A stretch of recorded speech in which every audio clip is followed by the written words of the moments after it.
क्या जिस तरह से नेपाल में बीते 48 घंटों में जो कुछ दिखा वो आपको बांग्लादेश की याद दिलाता है? क्या नेपाल में जो कुछ हुआ वो वाकई में केवल सोशल मीडिया का बैन, करप्शन का इशू था, या फिर जिंजी और सोशल मीडिया के गुस्से के बीच एक गहरी साजिश भी आपको नेपाल में दिखाई पड़ती है? क्या यह केवल इत्तेफाक है कि 2021 में म्यांमार में सत्ता का परिवर्तन हो जाता है, 2022 में श्रीलंका में राष्ट्रपति राजपक्षे को भागना पड़ता है, सरकार पलट जाती है, 2024 में बांग्लादेश में छात्र आंदोलन जो है वो सरकार को पलटता है, और अब 2025 में नेपाल जहां पर सोशल मीडिया बैन के चलते गुस्सा इतना ज्यादा बढ़ जाता है कि प्रधानमंत्री से लेकर राष्ट्रपति को 48 घंटों में देश छोड़कर भागना पड़ता है, नेताओं की पिटाई हो जाती है, संसद भवन जल जाता है, ओली का घर जो है वो धधक धधकता है और सारे मंत्री, सारे नेता भागने लगते हैं। नेपाल में बच्चों की जो मांग है वो पूरी तरह जायज है। नेपाल में जो कुछ बच्चे प्रदर्शन कर रहे हैं उनके साथ हम मजबूती से खड़े हैं। नेपाल के इस आंदोलन में वहां के बच्चों, वहां के प्रोटेस्ट करने वालों को हमारा समर्थन है। जिन्हें गोलियां मारी गई उनके खिलाफ सख्त कार्रवाई हो वो भी हम चाहते हैं। लेकिन इसके बावजूद इससे आगे बढ़कर एक सवाल आज हम पूछना चाहते हैं कि क्या सिर्फ ये संयोग है जो कुछ नेपाल में हम देख रहे हैं, या कहानी इससे आगे की है? क्योंकि क्या एशिया में ही जो तमाम छोटे छोटे देश हैं वो एक के बाद एक अस्थिरता का शिकार हो रहे हैं, ये केवल संयोग है, या यूएस चाइना वॉर का इसमें भी असर है? क्योंकि दिखाई यही पड़ता है कि जो लाल सलाम के करीब गया उसका काम तमाम कर दिया गया। लाल सलाम बोले तो चीन, जो यूएस को आंख दिखाने की कोशिश किया वो बर्बाद हो गया। और इसीलिए सवाल यह है कि क्या इसमें डीप स्टेट का हाथ है, सीआईए विदेशी एजेंसियों का हाथ है? यह सवाल बड़ा महत्वपूर्ण है। और डीप स्टेट की अचानक चर्चा क्यों बढ़ गई?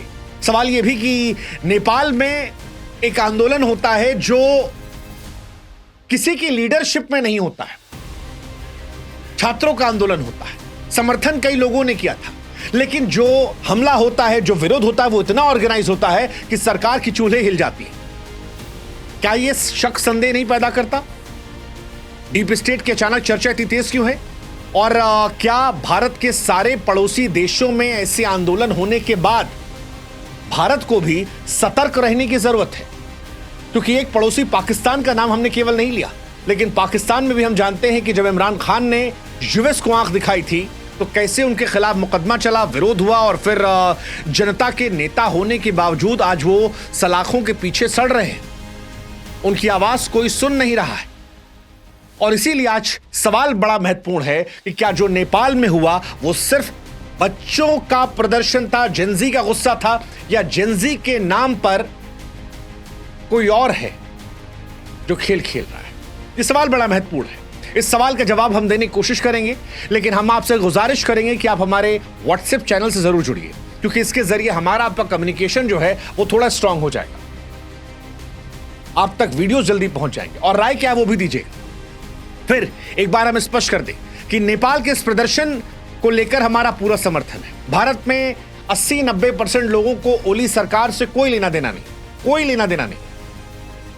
He was anti India, but जिस सिस्टम से ये हुआ है उस सिस्टम को लेकर ये वीडियो बन रहा है, उस कल्चर को लेकर, क्योंकि नेपाल जल रहा है, धधक रहा है, संसद जल रही है, पार्लियामेंट से भरोसा उठ चुका है, और सवाल बहुत सारे पैदा हैं संयोग प्रयोग को लेकर। लेकिन सबसे पहला सवाल है डीप स्टेट क्या है? डीप स्टेट दरअसल एक साजिश सिद्धांत है जो छिपी हुई ताकतों को इंगित करता है, जैसे खुफिया एजेंसी सीआईए, गैर सरकारी संगठन एनजीओस और बड़े कॉर्पोरेट और मीडिया हाउसेस।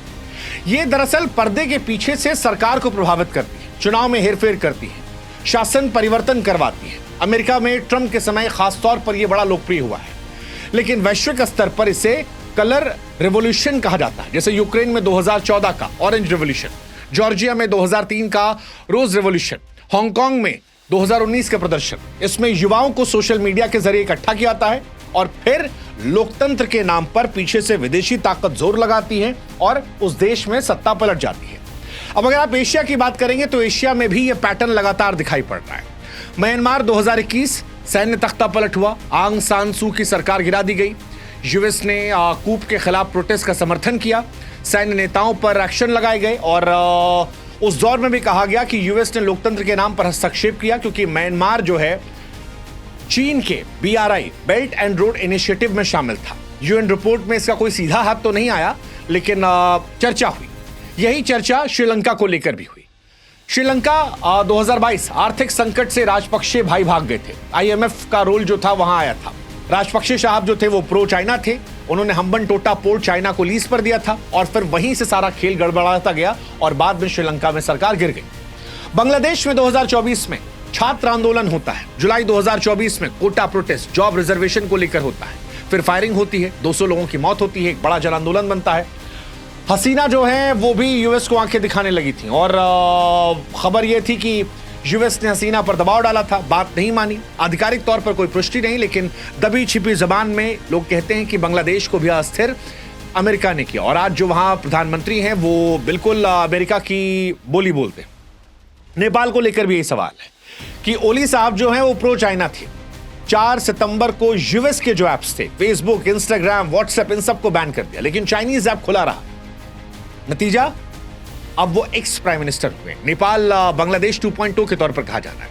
अब अगर इसमें आप पैटर्न देखोगे तो कोई भी देश जो यूएस से भिड़ रहा है या चाइना के करीब जा रहा है, वहां पर आंदोलन होता है, अंदर से आवाज आती है, लड़ाई होती है, प्रोटेस्ट बड़ा होता है, सरकार पलट दी जाती है। और ये काम अमेरिका पहले भी कई देशों में कराया। इवन अफगानिस्तान में भी अमेरिका ने तालिबान को हटाया था, तो तालिबान की जगह अफगानिस्तान के लोगों को राष्ट्रपति बनाया था, लेकिन वो उनकी बात मानते। सवाल ये क्या यहां पर भी ये हो सकता है? सीधा हस्तक्षेप का कोई सबूत नहीं है, लेकिन चाइना को डेंट तो दे दिया। चाइना जो नेपाल को अपना मान रहा था, अब वो दूर जा चुका है। अब नेपाल में जो नई सरकार आई वो चाइनीज नहीं होगी, और इसीलिए सवाल उठ रहा है क्या बांग्लादेश 2.0 जो है वो नेपाल बन गया है?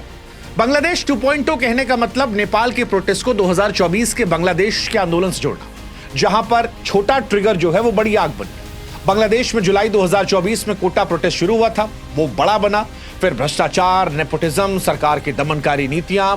छात्रों ने शुरू में शांतिपूर्ण मार्च किए, लेकिन पुलिस की फायरिंग में 200 बच्चों की मौत हुई और वहीं से वो मामला पूरा बिगड़ गया था। शेख हसीना की सरकार गिर गई, वो भागी, वहां पर एक नई सरकार बनाई गई। अब अगर इन दोनों जगह पर आप देखोगे तो दोनों जगह पर चाहे वो जेनजी हो, छात्र हो, दोनों ने सोशल मीडिया का इस्तेमाल किया। लेकिन बड़ी बात यह थी कोई सिंगल टॉप लीडर नहीं था, डिसेंट्रलाइज था यह आंदोलन, जो इसे और खतरनाक बना रहा था। नेपाल 4 सितंबर 2025 को सोशल मीडिया बैन लगा। 8-9 सितंबर को प्रोटेस्ट से बदल गया, हजारों लोग आए, संसद पर हमला हुआ, 19 की मौत। अब इन दोनों में समानता क्या है? छोटा ट्रिगर था, जैसे वहां कोटा का नाम था, यहां पर बैन लगा था। एक जहां जेनजी ने लीड किया, एक जहां छात्रों ने लीड किया। फिर यह मामला और बढ़ा, इसमें भ्रष्टाचार का जिक्र आ गया। भ्रष्टाचार के साथ साथ पुरानी नीतियों और सारे मसलों को उठा लिया गया। फिर सरकार बदलने की बात आई कि इस्तीफा देना पड़ेगा, और फिर इंटरिम गवर्नमेंट की मांग आई। वह दोनों जगह अगर आप देखोगे, एक जगह बांग्लादेश में हसीना जो थी वो प्रो इंडिया थी, नेपाल में ओली जो थे वो प्रो चाइना थे, लेकिन पैटर्न एक ही है। दोनों जगह युवा गुस्सा करते हैं, सत्ता पलट देते हैं और तबाही मचा देते हैं। यही दोनों जगह पर देखने को मिला, और इसी वजह से लोग कह रहे हैं कि क्या ये संयोग है, या एशिया में छोटे देशों में यूएस चाइना प्रॉक्सी वॉर का खेल चल रहा है, किसके साथ कौन है? क्योंकि बिना डिक्लेयर टॉप लीडरशिप इतना बड़ा आंदोलन कैसे हो जाता है? नेपाल के प्रोटेस्ट में सबसे बड़ा सवाल यही उठ रहा है, कोई बड़ा फॉर्मल लीडर नहीं था, लेकिन सिंक्रोनाइज था। बीबीसी गार्जियन की माने तो प्रदर्शनकारी संसद में घुसते हैं, लेकिन लीडरलेस होते हैं। बांग्लादेश में भी स्टूडेंट जो है वो अगेन डिस्क्रिमिनेशन शुरू करते हैं और कोई चेहरा नहीं आता है। 8 सितंबर को काठमांडू में 10,000 लोग जुटते हैं, कोई बड़ा लीडर नहीं होता है। फिर हामी नेपाल नाम का नॉन प्रॉफिट ग्रुप होता है, वो यहाँ पर पॉलिटिकल पार्टियों से दूर रहने की बात करता है, लेकिन बिना लीडर के भी कोऑर्डिनेशन जो है वो जबरदस्त होता है, जबरदस्त। और असर ये होता है कि 2 दिन में केवल सरकार गिर जाती है। एक और कहानी जो यहां पर आती है, जो डाउट पैदा करती है कि यूएस के ऐप बंद हुए थे, चाइनीज टिकटॉक नहीं बंद हुआ था। नेपाल में अगर आप देखोगे Facebook, WhatsApp, Instagram, YouTube, x, LinkedIn, Reddit, ये सब बंद होते हैं, टिकटॉक बंद नहीं हुआ था। तर्क दिया गया था रजिस्ट्रेशन नियम ना मानने पर। जैसे इंडिया में जब चाइना से लड़ाई हुई थी तो टिकटॉक बैन कर दिया गया था, तो उसका सीधा फायदा यूएस बेस्ड ऐप को हुआ था। सारे यूएस के ऐप जो थे उनकी बल्ले बल्ले हो गई थी। अब यहां पर चाइनीज ऐप को नहीं बैन किया गया। लाजमी है, चाइना को फायदा होता, यूएस को नुकसान होता, और इसीलिए सवाल उठता है कि क्या इसमें यूएस का हाथ हो सकता है इनडायरेक्टली, इन ऐप्स का हाथ हो सकता है, बड़ी बड़ी कंपनियों का। बहुत सारे सवाल हैं। आप याद करो पाकिस्तान, जिसका जिक्र मैं नहीं कर रहा हूं, इमरान खान के साथ भी ऐसा कुछ हुआ था। इमरान खान को अप्रैल 2022 में अविश्वास प्रस्ताव में हटाया गया। इमरान जो है वो यूएस की तरफ झुक नहीं रहे थे। ये माना जा रहा था कि यूएस चाहता था उनकी साइड आ जाए, बिल्कुल कदमों में जैसे शहबाज शरीफ गिरे पड़े हैं, लेकिन इमरान खान ने अपना स्टैंड रखा था और वहीं से सारा खेल पलट गया था। इमरान खान ने एक स्टेटमेंट भी दिया था कि यूएस आर्मी की साजिश है। बाद में गिरफ्तार हुए, भ्रष्टाचार जासूसी केस चले और जेल में बंद बैठे।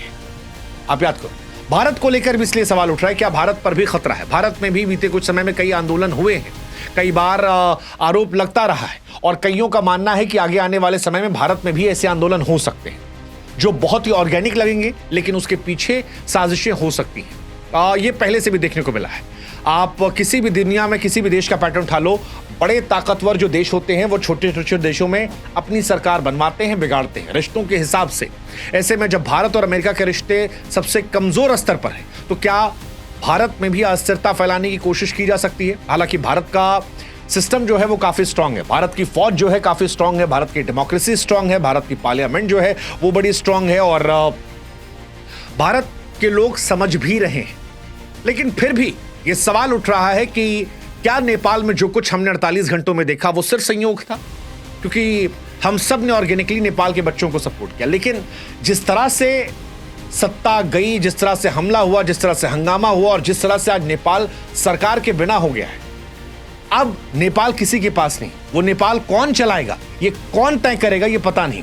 वो चाइना से प्राइम मिनिस्टर बनाया जाएगा, यूएस से बनाया जाएगा, किसी को पता नहीं। ये मन में साजिश पैदा करता है और बार बार जब अपने अगल बगल देखते हैं म्यांमार, श्रीलंका, पाकिस्तान, नेपाल, बांग्लादेश, तो फिर सवाल आता है कि क्या ये साजिश है? ये सवाल बड़ा महत्वपूर्ण है, बहुत बहुत महत्वपूर्ण है और इस सवाल को लेकर ही हमारा सवाल है। ये क्या ये आपको डीप स्टेट की साजिश लग रही है? क्या यूएस चाइना प्रो वॉर में ये टारगेट हुआ है? ये सारे बड़े सवाल हैं। भारत में क्या यह संभव हो सकता है? हालांकि भारत में हमें अभी भी लगता है कि संस्थाएं मजबूत हैं, वो भारत को बचाएंगे, भारत के लोग मजबूत हैं, भारत को खुद भी संभालना होगा और अपने अड़ोस पड़ोस में पड़ोसियों को भी संभालना होगा। ये वक्त शांति से काम लेने का। और नेपाल के लोगों से भी हम कहेंगे कि आपकी जो मांगे थी वो पूरी हो गई, अब अपने मुल्क को मत जलाइए। वो आपका मुल्क है, आपका देश है, आपके टैक्स के पैसे से बना गया देश है। ऐसे में अपने सामान को जलाकर आप अपने देश को कमजोर करेंगे, आप कई साल पीछे जाएंगे। संभलिए, मुद्दों पर आपकी जीत हुई, अब नए मुद्दों को लेकर एक नए नेपाल गठन कीजिए जहां पर शांति हो, स्थिरता हो और एक उज्जवल भविष्य हो। जय हिंद, जय भारत, जय नेपाल।